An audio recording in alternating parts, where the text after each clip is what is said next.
Hope Restoration Conference 2024 with Apostle Dr. Bright and Pastor Constance Mudao. Get ready to experience the difference.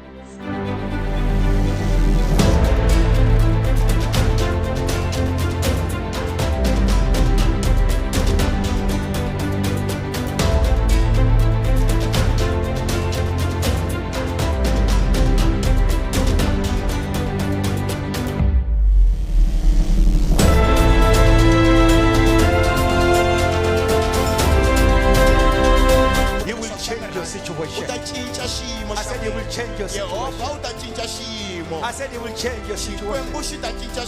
Hallelujah. Amen.